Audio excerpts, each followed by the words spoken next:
Hello, Jeremy Blake here, and this is Bob Morrell. And we have been doing a lot of planning, as I'm sure many of you have, to deal with the current climate.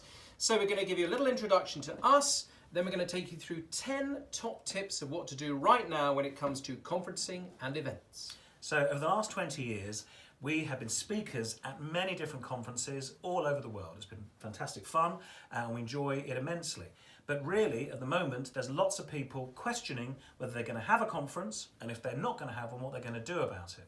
So we were going to think about themes and about different ways of getting messages across at a conference. If you're not going to have a conference now for various reasons, then there's some really important things you need to do in order to maintain the right level of motivation for the people that would have been coming to that conference. So I'll kick off with number 10 and we're going to take a tip each. So number 10, if you are cancelling, what you need to do is communicate directly and tell them what you're going to do instead. Now don't panic, you may not know yet, but you still need to get the first communication out to say, we'll be coming back to you very soon with what we're going to do instead.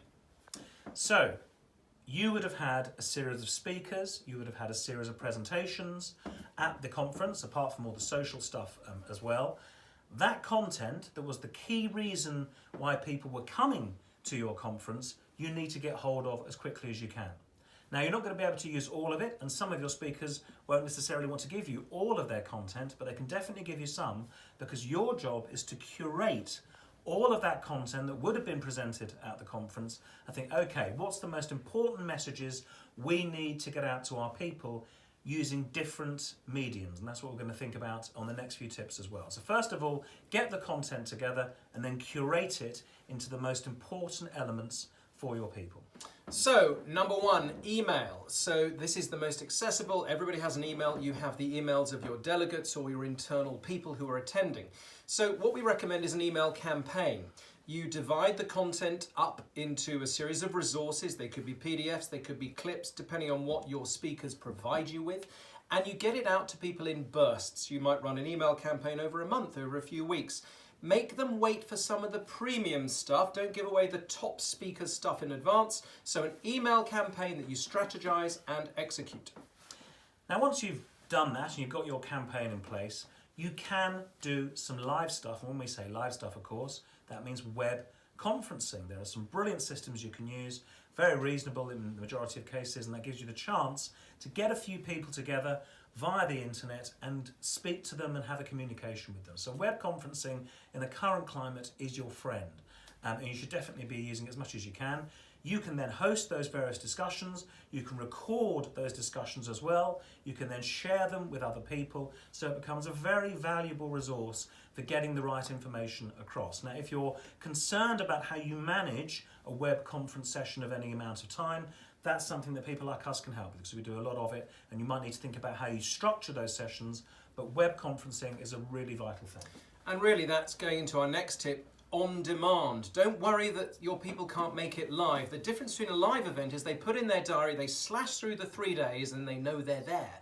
The hotel is booked, or the single day, however long your event was for. So please make use of on demand. With these systems, you can edit the longer live hosted thing Bob talked about, and you can turn it into a series of shorter webinars. So make use of the world of on demand. Now let's deal with something that you shouldn't do. We are really anti-conference calls. Just using the telephone just to make a conference call to communicate to people. We think that a lot of companies rely on conference calls now, and we actually don't think they're very effective. Lots of people do other things when they're on the conference call. They do the washing up, they let the dog out, they do various things when they are supposed to be concentrating. That makes it not a very effective way of getting a message across. So if your culture is to do lots of conference calls, I think for something like this, please don't do that. And if you can, think about how you can manage your people differently without relying on the technology of a conference call, because it isn't the best way of doing things. Now, as well as getting out this content and resources to them, we think you should make one of your own, which is a resource, a guide on how to make the most of this material you're sharing with them. So whether you had one internal speaker or 10 external or more, you are going to do some of the work for your audience and say, this is the best way to act on this material in the industry, in your own organization right now. Add an action plan, a resource, a how-to guide to make the most of this material. Now, we've got 3 more tips Give it a flip, please, to give you. And for these 3 different tips, we've also got 2 additional bonus tips as well. So, I mean, we're really giving you massive today. Now, you have saved money by not having a conference. There may be some deposits and things that you will have lost, but the overall cost of the conference, a lot of it will have been saved, especially for things like catering and things like that. Take some of that money and give your staff some of that money for them to do whatever they like with. So, you know, here's some money. You would have had a nice gala dinner with us, but instead of that, have a takeaway for the family and or watch some films or whatever it may be. Give them something that they can enjoy socially that they would have enjoyed with you on that conference. That's a nice way of doing it, and it also means they're getting something even though they're not having the fun of attending a conference. Now let's talk about social media value, tip number 2. Many of us, Bob and I, have sat at tables and people are more on their phones and tweeting what's just happening. We know that a lot of people want to do social media live in the moment. Here I am with this person, here's this person speaking. And social media carries a lot of cachet because you want to make out you were there, that you're learning. It's done in a myriad of ways.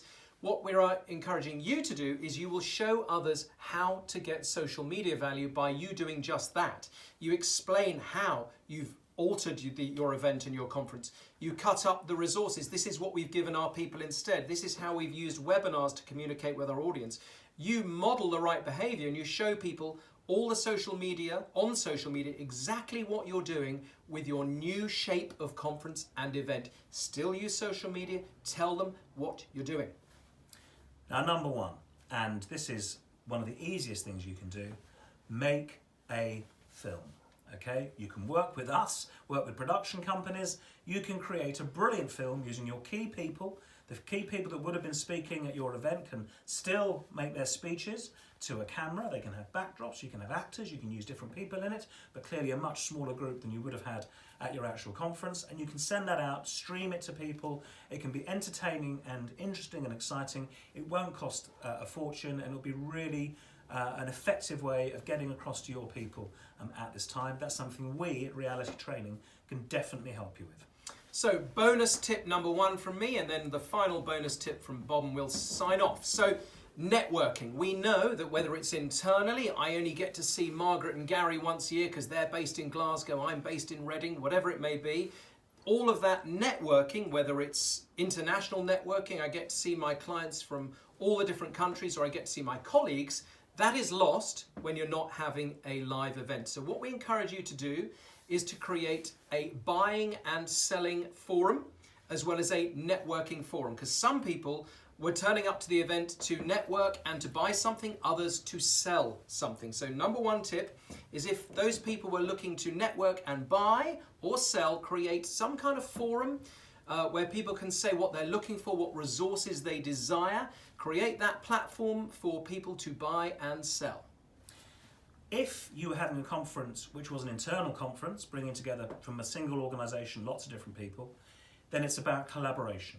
And in that case, you could build a brilliant website to encourage internal collaboration across your organisation. It could be a blog, it could be different people offering solutions, or different people saying, I need help with this, and encouraging the collaboration that they might have got if they'd attended a conference and met at an event like that. Now, these are things that we can definitely help with as well, in terms of creating these sorts of forums that will encourage this kind of interaction. That's the kind of stuff that we've got brilliant content around too. Now, we know that this is a tough time. We know that people are making difficult decisions about conferences at the moment. But we also know that in 6 months, 12 months, this will pass and we'll be back to having conferences again. And I hope that you will book us for your conferences, because we can do a blinding double act, the Reality Training double act, and all of our trainers as well. We could do a great conference for you. But in the meantime, we hope that these tips will help you reorganise what you're going to do this year. And we're here to help you with lots of the different elements of that. So this is Bob Morell. And Jeremy Blake. Reality Training, results through inspiration. Thank you.